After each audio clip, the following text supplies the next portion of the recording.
गिरगिट की तरह रंग बदलना तो कोई तुमसे सीखे।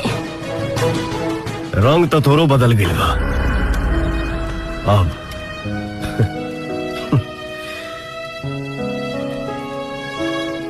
प्यार दिखाई ना दिला तो इतना नफरत कर लो हमरा से, इतना नफरत कर लो हमरा से, इतना नफरत कर लो हमरा से, इतना।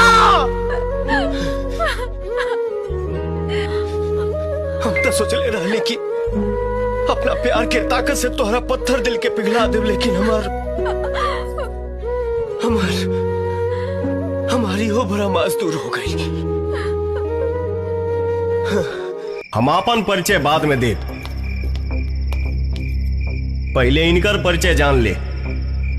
ये उच्च परिवार के खानदानी या संस्कारिक लड़की ही है। अगर तोरा वैसने मेहरारू चाही तो जाके कहो अपना बाप से कोनो रंडी पतो खोजे, भोग विलास भी करिए और धंधा भी। कौन हवे रे? कमजोर के हिम्मत, गरीब के रखवाला, खींच लेनी पापियन के खाल।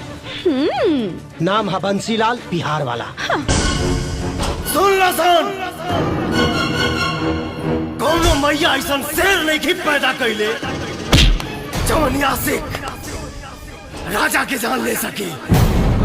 तो हनी जी सन इन छोटे मोटे प्रोग्रामों से कितना कमा लेते हो? जितना भी कमा लेता हूँ खुश हूँ। 2 रोटी के साथ पब्लिक का प्यार मिल जाता है, इससे ज्यादा एक कलाकार को। गरीबों का दोस्त, मजलूमों की जान, कर्तव्य से हिंदू, ईमान से मुसलमान। लोग कहते राजू, फिर भी शंकर है हमारा नाम। आपका नाम? पूजा। मैं पुजारी जी। मेरा मतलब है मैं प्रेम पुजारी।